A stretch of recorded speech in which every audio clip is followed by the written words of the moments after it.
ഞാൻ നിങ്ങളോട് നേരത്തെ പറഞ്ഞു, ഇത് വെള്ളപ്പൊക്കയേ ഉണ്ടാകൂ. എല്ലാവരും ശാന്തമായി ഭംഗിയായി ഞങ്ങളോട് സഹകരിച്ചു. നന്നായി കാര്യങ്ങൾ മുന്നോട്ട് കൊണ്ടുപോകാൻ തീരുമാനിച്ചു. അവിടെ പ്രശ്നങ്ങളില്ലാത്ത രൂപത്തിൽ മുന്നോട്ട് നീങ്ങും. ഒരു പ്രശ്നം ഉണ്ടാവില്ല. എന്തോ ഒരു പ്രശ്നങ്ങളും ഉണ്ടാവില്ല. പ്രതിഷേധം ഉണ്ടാവില്ല. അവിടെ പോസ്റ്റ് ഒട്ടിയിട്ടുണ്ടാവില്ല. മറ്റ് ബുദ്ധിമുട്ടുകളൊന്നും ഉണ്ടാവില്ല. അവർ നല്ല ക്ലിയർ ആയിട്ടുള്ള പാർട്ടി നേതാക്കന്മാരും പ്രവർത്തകരുമായിട്ട് മുന്നോട്ട് പോകും.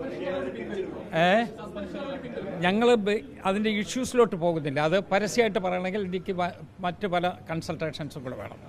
പക്ഷേ ഇപ്പോൾ ഒരു കാര്യമുണ്ട്, അവിടെ ശാന്തമായ അന്തരീക്ഷം ഉണ്ടാകണം എന്ന് തന്നെയാണ് ഈ കമ്മിറ്റിയുടെ പൊതു അഭിപ്രായം. ആ അഭിപ്രായം ഞങ്ങൾ അവരോട് സംസാരിച്ചിട്ടുണ്ട്. പൂർണ്ണമായി ഈ കമ്മിറ്റിയുടെ തീരുമാനമായിട്ട് അത് പറഞ്ഞിട്ടുണ്ട്. അത് KPCC പ്രസിഡൻറ്റുമായിട്ടും ഞാൻ സംസാരിച്ചു, പാർട്ടി ലീഡേഴ്സുമായിട്ട് സംസാരിച്ചു. അതെല്ലാം വളരെ കൃത്യമായി ശാന്തമായിട്ട് അവിടെ മുന്നോട്ട്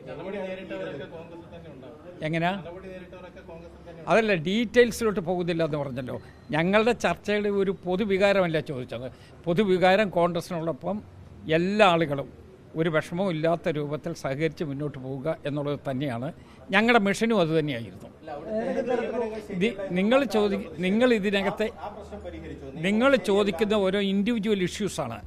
ഞങ്ങൾ പറയുന്നത് അവിടുത്തെ പൊതുചിന്തയാണ്. ആ പൊതുചിന്ത ഇന്ത്യൻ നാഷണൽ കോൺഗ്രസ്സിന് ഒരു വിഷമങ്ങളും നമ്മളുടെ ഫ്യൂച്ചറിലുള്ള പ്രവർത്തനങ്ങൾക്ക് ഒരു പ്രയാസവും ഇല്ലാത്ത വിധത്തിൽ പരിപൂർണമായി സഹകരിക്കാൻ രണ്ടു കൂട്ടരും സമ്മതിച്ചു. ഇതാണ് തീരുമാനം. അല്ല, പാർട്ടി അച്ചടക്കത്തിന് വിധേയമായി മുന്നോട്ട് നീങ്ങിയിരിക്കും. അവർ വളരെ ക്ലാരിറ്റിയല്ലേ. പാർട്ടി അച്ചടക്കത്തിന് വിധേയമായി അവർ മുന്നോട്ട് നീങ്ങിയിരിക്കും. അവർ നല്ല പാർട്ടി പ്രവർത്തകരായിട്ട് ഇതിനോടൊപ്പം ഉണ്ടാകും. അതുതന്നെയാണ്. അതാ ഞാൻ പറഞ്ഞ ലീഗൽ എക്സ്പേർട്സ്, ലീഗൽ കോൺസിക്വൻസസ് ഉള്ള കാര്യങ്ങളായി ചോദിക്കുന്നത്. അതൊരു എയ്ഡഡ് കോളേജല്ലേ. അപ്പോൾ സ്വാഭാവികമായിട്ട് അതിൻ്റെ അപ്പോയിൻമെൻറ്റിനെ കുറിച്ച് ഞങ്ങൾ ഇവിടെ ഇരുന്നാണോ ആലോചിക്കേണ്ടത്? അതിലൊക്കെ അതിൻ്റേതായ സമിതികളുണ്ട്, അതിൻ്റേതായ രൂപമുണ്ട്. ആ രൂപത്തിലല്ലാതെ ഞങ്ങൾക്കിവിടെ വെച്ച് അത് ഒരു തീരുമാനം പറയാൻ പറ്റുന്ന കാര്യങ്ങളാണ്. അതല്ല, പാർട്ടിയായിട്ട് ആലോചിക്കാണ്. നിയമനം നടക്കുന്നത് എങ്ങനെയാണ്?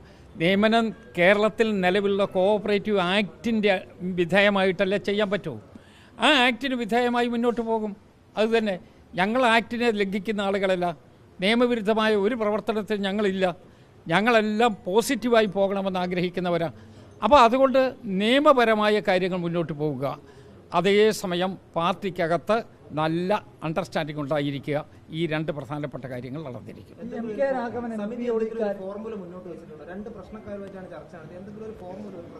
ഞങ്ങൾ വെച്ച ഫോർമുല തന്നെയാണിത്.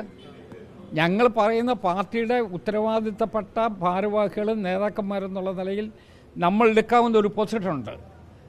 ഞങ്ങൾക്ക് ആ പൊസിഷന് താഴോട്ട് പോകാൻ കഴിയില്ല. ഞങ്ങളുടെ പൊസിഷൻ എന്താ? ഈ പാർട്ടിയെ ഐക്യത്തോടു കൂടി മുന്നോട്ട് കൊണ്ടുപോകുക. വ്യത്യസ്തമായ അഭിപ്രായം ദൗർഭാഗ്യവശാലുണ്ടായി. ആ അഭിപ്രായ വ്യത്യാസങ്ങൾ തീർക്കുന്നതിന് വേണ്ടിയുള്ള ശ്രമം നടത്തി. ആ ശ്രമത്തിൽ പരിപൂർണമായ സാറ്റിസ്ഫാക്ഷനിലാണ് ഞങ്ങൾ.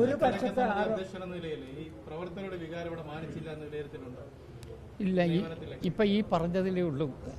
അങ്ങനെയില്ല. ആർക്കും അല്ലല്ലല്ല, അത് വേറെ ഇത് വേറെ. ഞാൻ പറഞ്ഞു വന്നത് ഞങ്ങളുടെ ഒരു കമ്മിറ്റി എന്നുള്ള നിലയിൽ ഞങ്ങളുടെ ചില ഉത്തരവാദിത്വമുണ്ട്. ആ ഉത്തരവാദിത്വം നിറവേറ്റിയതിനെക്കുറിച്ചാണ് ഞാൻ പറഞ്ഞത്.